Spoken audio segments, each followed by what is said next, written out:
bien, hoy vamos a concluir nuestra serie acerca de la diaconía. El ministerio de la diaconía, el ministerio del servicio, eso significa, el servicio. Y hoy vamos a concluir hablando de las funciones del diaconado. ¿Cuál es la labor, ¿verdad?, de este cuerpo que encontramos en las Escrituras? Y hermanos, cuando uno toca temas como este, ¿verdad?, que son de la vida interna de la iglesia, siempre viene a la mente, por supuesto, ¿verdad?, las cargas que traemos de la semana, y pienso en alguien que viene con un corazón quebrantado, ¿verdad?, esperando escuchar de Dios algo, ¿verdad? Y cuando vamos a temas como este, ¿verdad?, humanamente, ¿verdad?, uno se siente incapaz de decir, ¿cómo usamos un tema así para consolar, para sanar un corazón herido? Pero eso lo hace el Señor. Así que vamos a ir a las Escrituras, ¿verdad?, y que el Señor, como oraba el pastor Mario, que el Señor haga su obra en cada uno de nosotros. Muy bien. En el primer mensaje vimos cómo surge el diaconado. Ahí veíamos que nace a partir de una necesidad en la congregación. En esa primera iglesia en Jerusalén hay una necesidad. En Hechos 6 vemos que había una desatención de las viudas, ¿verdad?, y de ahí, ¿verdad?, nace el diaconado. En el segundo y en el tercer mensaje, el pastor Mario explicó detalladamente los requisitos de los varones que son propuestos para dicha responsabilidad. Deben ser honestos, de una sola palabra, no dados a mucho vino, no codiciosos de ganancias deshonestas, que guarden el misterio de la fe, sometidos a prueba, irreprensibles, maridos de una sola mujer, que gobiernen bien su casa y sus hijos, de buen testimonio, llenos del Espíritu Santo y llenos de sabiduría. Y también habló de las características de las mujeres que sirven en la iglesia. Pero en esos dos mensajes fuimos desafiados como cristianos, ¿verdad? Todos nosotros deberíamos aspirar a esto, a vivir con estas características, a procurarlas en nuestra vida, a cultivarlas, a poner empeño en desarrollar una vida así con estas características. No porque tengamos una posición en la congregación, sino porque es mandato del Señor vivir de esta manera. Las referencias al diaconado en el Nuevo Testamento las encontramos en Romanos 16:1, hablando de Febe, una mujer que servía ahí en Cencrea, Filipenses 1:1 y Primera de Timoteo 3:8 y 12 y 13, donde se mencionan los requisitos de los diáconos, ¿verdad? Ahí están las referencias acerca del diaconado. Así que hemos visto cómo surgen, las características, y hoy vamos a hablar de qué hacen los diáconos. ¿Qué hacen en nuestra iglesia? Hoy concluiremos hablando de las funciones. Ahora, es obvio que la dinámica de las iglesias han cambiado a lo largo de la historia. No es lo mismo Puebla, México, Getsemaní en el 2024 que la primera iglesia en Jerusalén. Las condiciones son muy diferentes. Nosotros no estamos bajo el dominio de un imperio, ¿verdad? No somos tributarios, bueno, sí de Hacienda, ¿verdad? Pero no estamos, ¿verdad?, sometidos por otra nación. Así que resulta muy interesante que el Señor dejó principios, dejó lineamientos, ¿verdad?, para que se apliquen en todas las épocas, en todo lugar del mundo. En una iglesia en México, en una iglesia en Rusia, como nuestros hermanos, ¿verdad?, en una iglesia en Sudamérica, en Pakistán, en Irán, en cualquier nación del mundo, los principios son los mismos. Así que eso es lo que vamos a estudiar hoy, los principios de la palabra de Dios. Qué maravilloso es esto, hermanos, porque en su omnisciencia Dios no dejó una lista de funciones, por ejemplo, de los diáconos. Y van a hacer esto, esto y esto y esto. Porque si no, entonces, ¿qué haríamos nosotros? ¿Verdad? ¿Cómo adaptamos la historia, el contexto histórico, cultural de Jerusalén en esa época a nuestra época? El Señor no dejó una lista específica de funciones, dejó los lineamientos, los principios que debemos de seguir para el diaconado. ¿Ok? Entonces, donde Él pone énfasis en las Escrituras, de manera especial en los dos mensajes anteriores, ¿verdad? Son en las cualidades de carácter y en esos frutos espirituales que los diáconos deben de tener. Así que, ¿qué hacen los diáconos? Ese es el tema de esta tarde. ¿Qué hacen los diáconos? En primer lugar, los diáconos ayudan a los pastores. Ayudan a los pastores. En Hechos capítulo 6, del 1 al 6, esto es lo que vemos. Aunque en el texto, en este texto de Hechos 6, no se les llama diáconos, sino los 7 varones, y así se refieren a ellos, como estos 7 varones. No se les llama diáconos, pero si vamos a la etimología de la palabra en el griego, en el nombre queda determinada la función que ellos iban a desempeñar. Aunque no se les llama diáconos, ¿verdad? Pero eso es lo que iban a hacer, iban a diaconar, iban a servir. Estos servidores aliviaron la carga de los apóstoles, haciéndose cargo de las necesidades materiales de la comunidad. Los diáconos en nuestra iglesia, hermanos, son servidores que alivian la carga del pastor. Alivian la carga del pastor, son una ayuda.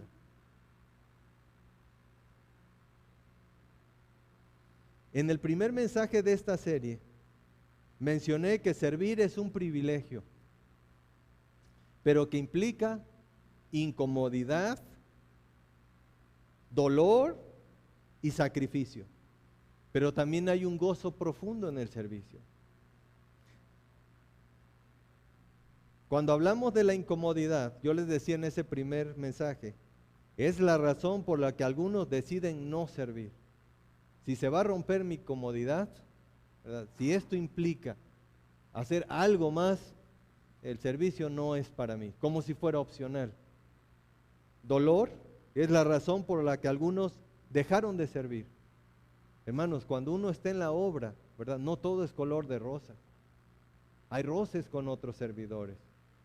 Hay malos entendidos, tenemos que hablar, tenemos que ponernos de acuerdo, tenemos que someternos a Cristo. Hay muchas situaciones en el servicio y sacrificio. Cuando alguien comprende que servir es sacrificial, entonces sirven, pero desde su zona de confort. Esto es lo que yo puedo hacer y hasta aquí llego. Si quieren que yo sirva, sirvo de esta manera. No puedo servir más allá. Cuando tenemos esta actitud, hermanos, nunca experimentaremos ese gozo profundo de servir a Cristo. Porque, ¿sabe? Es un privilegio inmerecido servir a Cristo. Y nos ha sido otorgado a nosotros. Te ha sido otorgado a ti. El Señor conoce tu vida perfectamente, como la mía. Y sin embargo, te da el privilegio de servirle. Pero algo bien importante en esto es que el servicio involucra a toda la familia, ¿verdad? Y aquí me voy a referir a todos los miembros de la familia. Quizá eres padre, esposo, esposa, hijo. Involucra a toda la familia. Si este privilegio no es comprendido por todos los miembros, la familia se fragmentará. La esposa quiere servir, se involucra en el servicio y el esposo dice, otra vez, ¿verdad? Otra vez vas allá, ¿verdad? Otra vez, pero no ya fuiste el sábado, ¿verdad? Otra vez tienes que estar ahí, o viceversa. El esposo se involucra, ¿verdad? Y la esposa no comprende esto. O los hijos. Y saben, cuando no comprendemos todos los miembros de la familia lo que implica servir, hermanos, la familia va a sufrir. Así que varones, hermanas, esta es nuestra responsabilidad. Y aquí hago un llamado específico a los varones. Varones, nosotros deberíamos ir a la cabeza en cuanto al servicio. A veces la esposa tiene que estar arrastrando al varón para servir. Varón, tú fuiste llamado a servir. Hace 25 años, platicaba con Norma en la semana, hace 25 años fui invitado al diaconado, hace 25. Y ahora que platicábamos, yo decía, ¿dónde tenía la cabeza el pastor, verdad? Estábamos recién casados, no teníamos hijos, obviamente, ¿verdad? Así que era fácil de alguna manera servir, ¿verdad? Desplazarnos los dos, ir y venir. Pero nació una, nació dos y nació tres, ¿verdad? Y la dinámica se empieza a complicar, hermanos. Se empieza a complicar en la casa. Salir, las reuniones, las actividades, las responsabilidades. Hace 15 años fuimos incorporados, el pastor Mario y yo, al pastorado. Y en algún momento es un tema que hemos tocado como familia, ¿verdad? Mi esposa no es la pastora. Nuestras hijas no son las pastorcitas. Pero cuando eran más pequeñas las sentamos y les dijimos, a ustedes no les corresponde esta carga. No les corresponde llevarla. Pero sobre ustedes, las miradas van a ser más penetrantes, va a haber un escrutinio más cuidadoso con ustedes. Hermano, así es en la vida del servidor.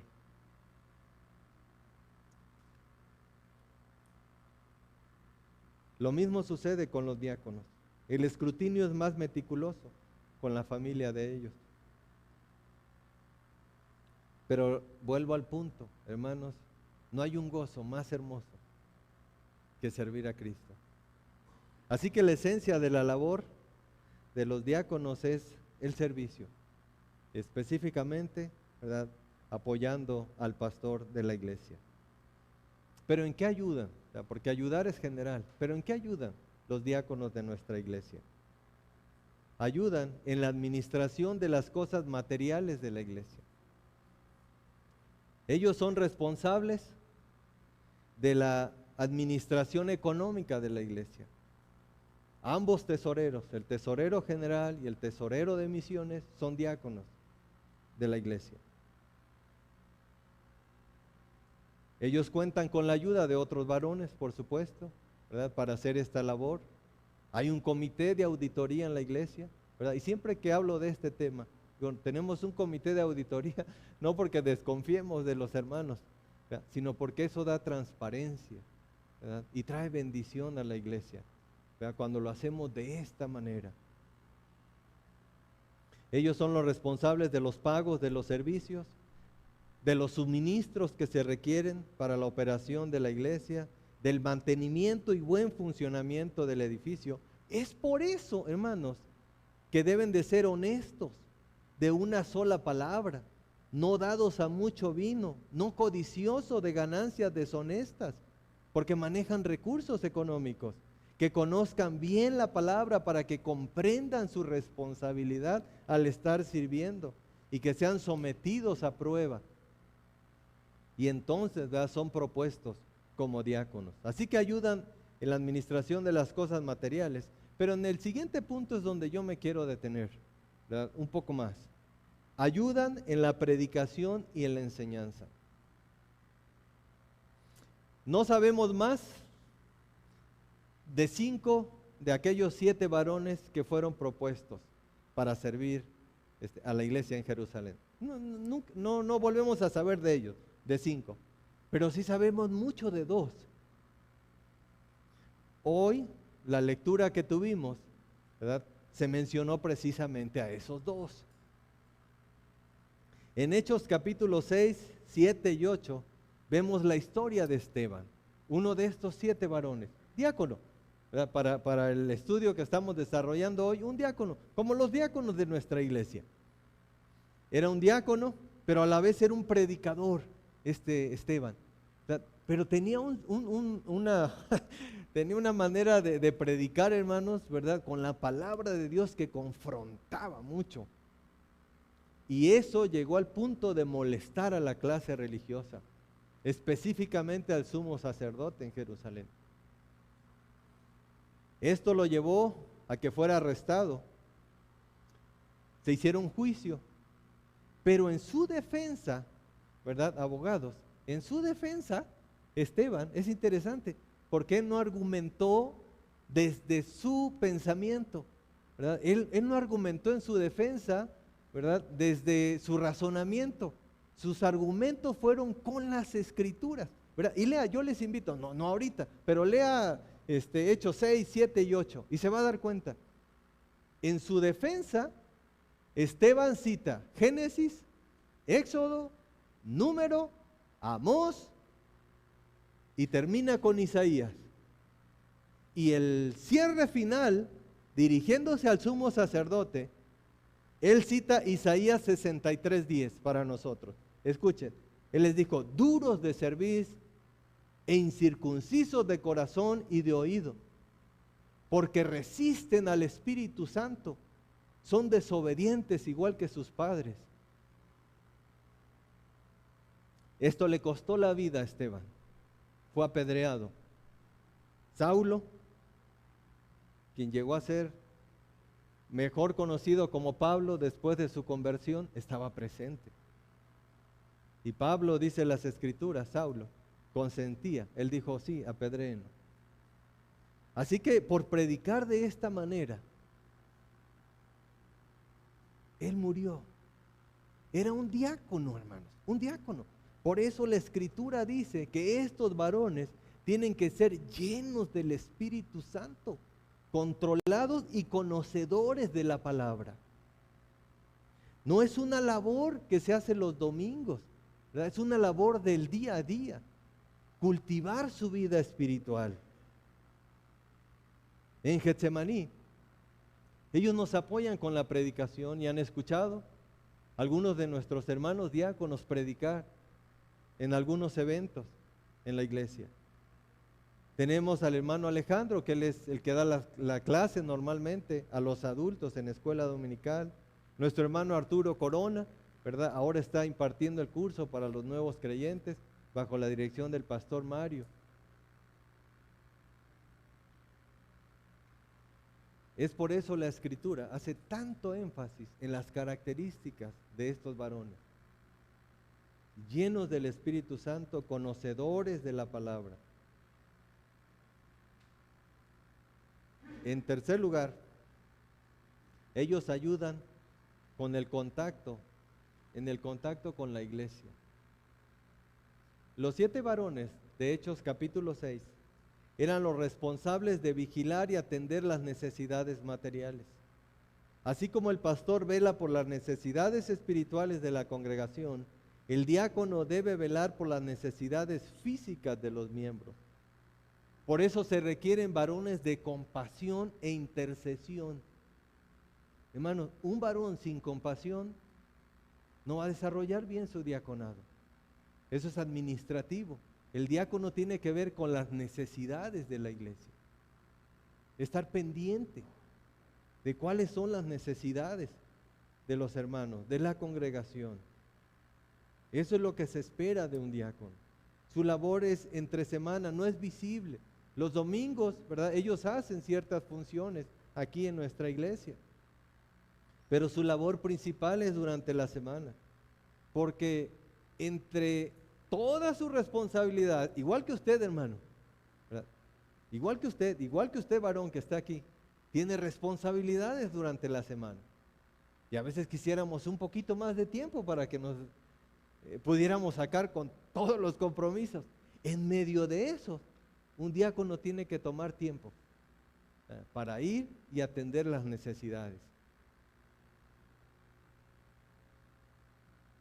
Por eso les decía que servir es incómodo, no es fácil, pero esa es la esencia del diaconado, el servicio, la atención a los necesitados. Son el contacto cercano con la iglesia y de esta manera el pastor entonces se entera de manera oportuna de las necesidades de la congregación. Eso es lo que hacen nuestros hermanos durante la semana. Por eso les decía, mucha de la labor no es visible, porque el domingo solamente son algunas funciones. Hoy vimos al hermano Paco, ¿verdad? Y bueno, fue porque la hermana Rina pidió, ¿verdad?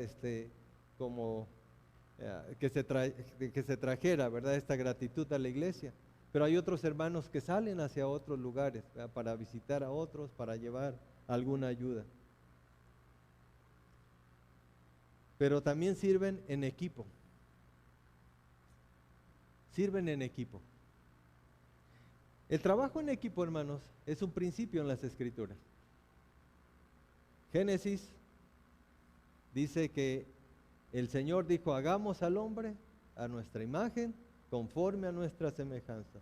Dios Padre, Dios Hijo y Espíritu Santo, en una armonía perfecta. Hagamos, trabajo en equipo.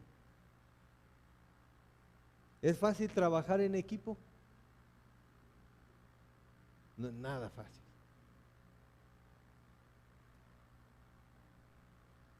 Moisés y los varones de apoyo, un equipo de trabajo. Jesús y sus discípulos, un equipo. Los apóstoles, en equipo. Los pastores y los diáconos, en equipo. Miren, hablamos de Esteban, que murió como mártir, y les decía que hay dos de los cuales sabemos bastante. El segundo es Felipe. De Esteban ya vimos rápidamente la historia de Esteban, ¿verdad? Y cómo muere y por qué lo apedrean. Pero el otro del que sabemos bastante es Felipe. Ha pasado ahora bastante tiempo y Lucas es un médico que llegó para investigar los eventos de Jesús, ¿verdad? Él va a investigar a Jerusalén, ¿verdad? ¿Qué pasó? Se cuenta de Jesús que algo sucedió, de un hombre que vino y resucitó. Y Lucas, en su investigación, ¿verdad?, reconoce que Cristo es el Mesías que resucitó, ¿verdad?, y se convierte en un seguidor de Jesús, Lucas. Y luego colaborador de Pablo.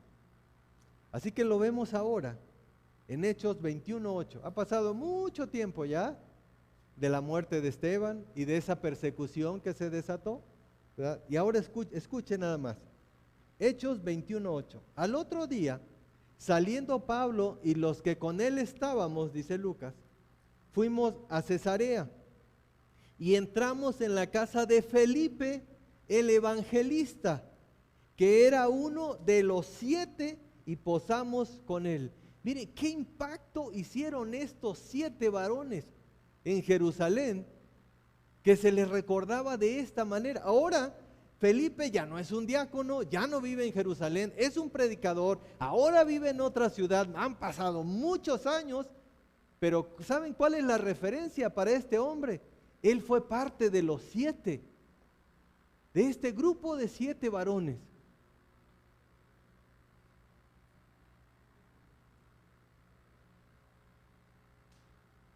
Aunque tenía su ministerio ahora y su labor, a la cual Dios le había llamado, pero cuando se referían a él, se referían en grupo, a ese grupo al que perteneció, a ese grupo de los 7. En el cuerpo diaconal definitivamente debe haber colaboración y un mismo sentir al servir. Hermanos, servir en las labores que ellos hacen, ¿verdad?, tiene más de espiritual de lo que pensamos. Tiene que ser de un mismo sentir. Y un mismo sentir no significa, ¿verdad?, que piensen igual, ¿verdad?, que todos opinen lo mismo, ¿verdad? No, en las reuniones que tenemos, ¿verdad?, hay diferentes opiniones, ¿verdad? No estamos de acuerdo en todo. Pero un mismo sentir significa, ¿verdad?, que ambas partes tienen temor de Dios y están sometidos a la voluntad de Cristo. Eso significa un mismo sentir, y eso es aplicable para los esposos, para toda la familia y para los miembros de una iglesia. Cuando la Escritura dice sean de un mismo sentir, significa tú sométete a Cristo, ten temor de Cristo. Y quizá no estés de acuerdo en algo con un hermano tuyo, pero si ambos están sometidos, si ambos están llenos del Espíritu Santo, ¿verdad?, eso que ha sucedido, ¿verdad?, se arregla. Eso es lo que significa, y eso se requiere en el diaconado, un mismo sentir. Cada domingo por la tarde, uno de nuestros diáconos está en la misión de Tecuanipa. Ellos tienen su rol de trabajo. ¿verdad? Y cada domingo ellos están, ¿verdad?, allá acompañando al misionero, estando ahí en la misión.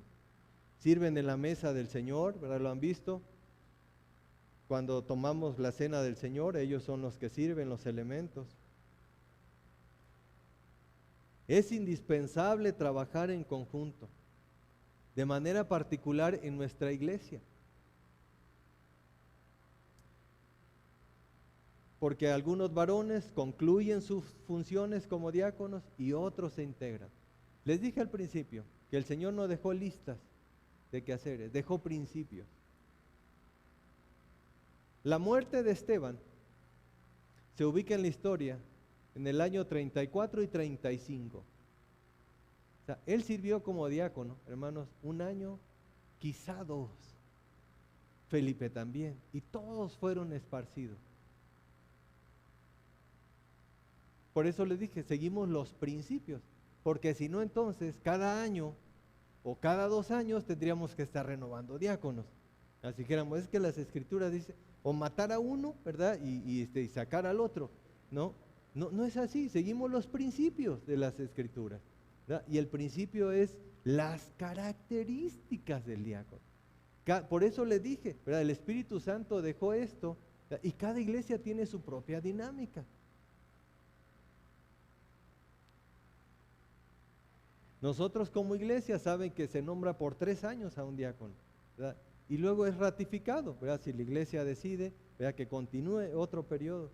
Yo he conocido diáconos, hermanos, ¿verdad?, en otras iglesias, ¿verdad?, ya ancianos, ¿verdad? En algún momento fueron nombrados diáconos, ¿verdad? Y siguen siendo diáconos, llegan a la iglesia, se sientan, ¿verdad? Pero ya son, ya no desempeñan la función del diácono, ¿verdad? Pero siguen siendo diáconos.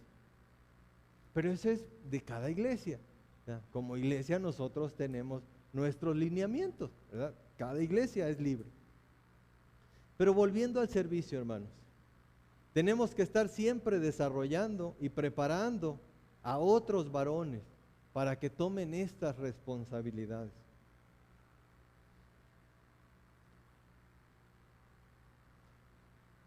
Aquí está Pepe, mi hermano. Y cuando fui invitado a ser diácono, me dijo, Arturo,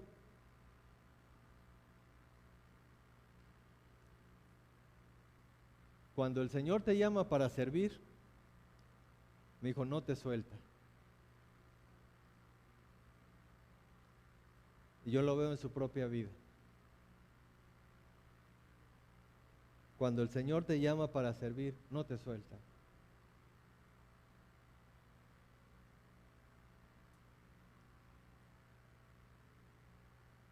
Conclusión del mensaje. Y me dirijo a ustedes, jóvenes, levanten la mano los jóvenes solteros, varones. Buen grupo. Levanten la mano, levanten la mano, levanten la mano.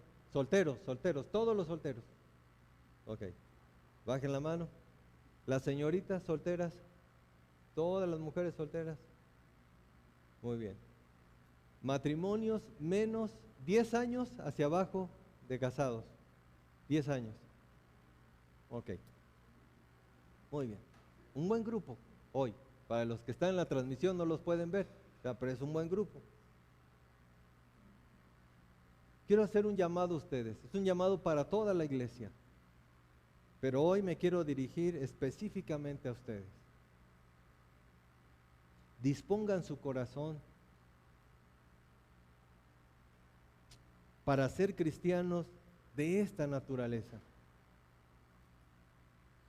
Una de nuestras metas al servir en el pastorado y una de nuestras oraciones constantes, hermanos, y Dios lo sabe, es que Getsemaní esté integrada por miembros con estas cualidades. No perfectos, somos humanos, pero con estas cualidades. Mujeres piadosas, honestas, no calumniadoras, sobrias, fieles en todo. Varones honestos. Y esto aplica no solamente si eres miembro de esta iglesia, como varón, es un llamado para ti. Varones honestos, de una palabra, no dados a mucho vino, no codicioso de ganancias deshonestas, que conozcan la palabra, que cuando sean sometidos a prueba se hallen irreprensibles, maridos de una mujer, que gobiernen bien su casa.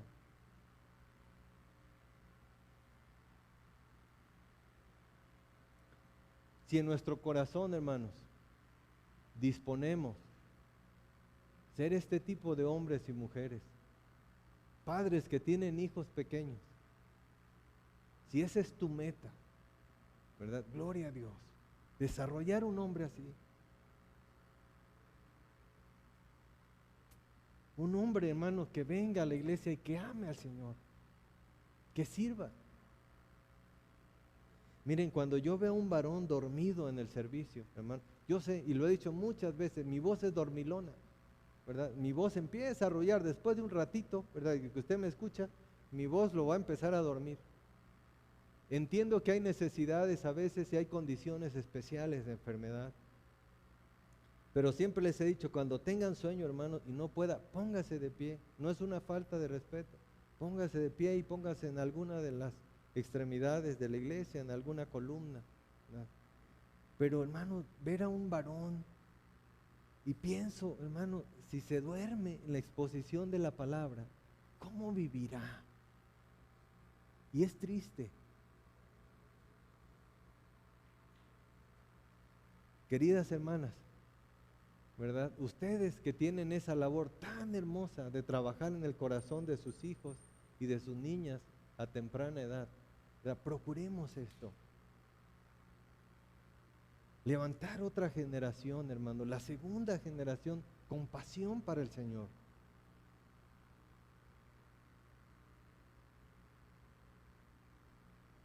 Servir es un privilegio, recuerden, pero implica incomodidad, dolor, sacrificio, pero también hay gozo. Vamos a orar.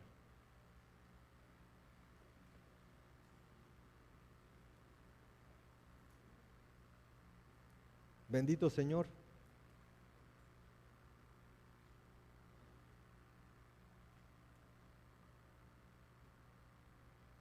cuando nos vemos, Señor, a la luz de tu palabra y lo que tú pides, Señor, de nosotros, lo que tú anhelas, Padre, que cada uno de nosotros pudiéramos ser. La verdad es que, Señor, con temor y con temblor tenemos que reconocer que la meta es muy alta, que el estándar es alto. Pero tú nos has dado, Señor, al Espíritu Santo para poder vivir, aspirar, Señor, y buscar con toda nuestra alma estas cualidades en nuestra vida. Señor, yo te suplico por cada uno, Señor, de los presentes esta tarde, que tú hables a nuestras vidas. Señor, si hemos estado viviendo en la comodidad, si por no querer, Señor, ir una milla más allá, hemos sido negligentes en nuestro servicio, o hemos menospreciado, Señor, tu servicio, Padre, perdónanos y ayúdanos a tomar decisiones. Y así como están, voy a pedirte que sigas orando. Si tú eres hijo de Dios, quiero hacer este llamado a ti.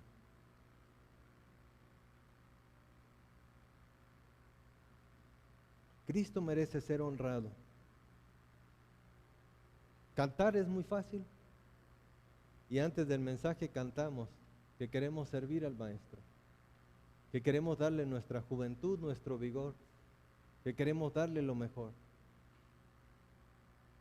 Ahora yo quiero pedirte que eso se vuelva una realidad en tu vida. Toma una decisión así como joven, como señorita, como varón, como mujer. Toma una decisión seria de servir al Señor. Quizá el Señor te ponga en una oficina Quizá el Señor te lleve a un despacho, a un consultorio, a una gerencia, a un taller mecánico. No sé a dónde te lleve el Señor. Quizá te llame para servir en su obra de tiempo completo. El Señor manda. Pero donde quiera que tú estés, seas un fiel servidor de Cristo y que anheles vivir con este estándar de santidad, de pureza, de esforzarte en conocer la palabra, en buscar estas cualidades. Padres, tomemos una decisión firme. Nuestros hijos no van a amar al Señor por decisión propia. Es un trabajo duro, requiere esfuerzo.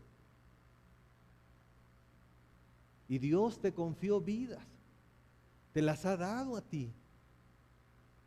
Puso en tus manos herencia a tus hijos y a tus hijas para que los lleves a este punto. Pero ellos te tienen que ver, amar al Señor, vivir a la luz de su palabra, para que ellos puedan ver lo maravilloso que es servir a Cristo y el gozo profundo que hay en el servicio. Toma una decisión hoy. Y quizá usted esté entre nosotros, ¿verdad? Diga, bueno, yo no conozco a Cristo, ¿verdad? No conozco bien la palabra de Dios. Me gustaría conocer más. Me gustaría aspirar a esto. Yo quiero decirle que no es posible en nuestras fuerzas. Esto solamente es posible cuando venimos a Cristo y le entregamos nuestra vida. Cuando rendimos nuestra vida a Él, cuando confiamos en Él. Cristo pagó por tus pecados. Él fue a la cruz por ti. Y lo primero que Él quiere darte es perdón de tus pecados, restauración, sanidad. Y luego Él promete, ¿verdad?, que si tú le entregas tus cargas, Él te hará descansar. Pero el primer paso es confiar en Él, entregarle tu vida a Él.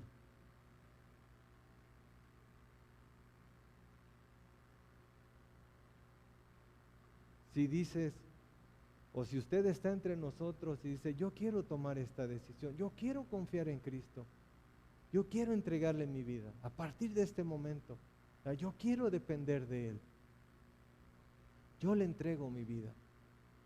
¿Alguien de los presentes está tomando esta decisión o la ha tomado? Así como está, ¿verdad? Todos están orando. Levante su mano, solamente quiero orar por usted. Pero alguien dice, yo hoy le quiero entregar mi vida. Aquí está mi vida. Hoy yo la deposito en manos de Cristo. Muy bien, puede bajar su mano. También puedo ver tu mano atrás. Puedes bajarla. ¿Alguien más? Muy bien. No te estoy invitando a que te congregues en esta iglesia. No te estoy invitando a que cambies de religión. Te estoy invitando a que le entregues tu vida y que recibas el perdón que Cristo ofrece. 3 personas lo han hecho. ¿Alguien más? Muy bien. Los que levantaron la mano, así como están, ¿pueden ponerse de pie, por favor? Solamente los que levantaron la mano. Póngase de pie, por favor, y voy a pedirle a 2 varones, por favor, y a una hermana consejera. Tomarán solamente unos minutitos con usted para explicar la palabra de Dios. Una hermana, por favor, que me ayude. Entonces, van a tomar unos minutitos nada más con ustedes, por favor, salgan con ellos. Y mientras concluimos el servicio. Muy bien. Seguimos orando. Y de usted que tiene la bendición de conocer al Señor, que por gracia es su Hijo, si alguna decisión ha tomado hoy, ¿verdad? Yo no voy a pedirle que levantes tu mano, es un asunto entre tú y el Señor. Pero si tomaste una decisión, ¿verdad?, hazla saber al pastor Mario o a un servidor. Como pastores, hermanos, eso es lo que queremos hacer y es nuestra responsabilidad. Levantar a la siguiente generación. Porque de aquí, hermanos, de sus hijos, de estos jóvenes, saldrán los nuevos diáconos y los nuevos pastores de nuestra iglesia. Una iglesia que no levanta liderazgo es una iglesia débil. Y Dios demandará eso de nosotros. Así que hemos dispuesto nuestro corazón. Así que si hay decisiones que estás tomando, por favor, acércate, platicamos y vamos a comenzar un proceso de crecimiento juntos. Padre, bendito seas, Señor Dios. Gracias te damos por tu palabra. Gracias, Señor, por tu amor inmerecido y gracias por este privilegio que nos has otorgado de servirte. Sabiendo que un día daremos cuenta delante de ti y queremos dar buenas cuentas, Señor, de aquello que pusiste en nuestras manos. A ti sea la gloria y la honra. Te damos gracias en el nombre de nuestro Señor Jesucristo. Amén. Amén. Que el Señor les bendiga, hermanos.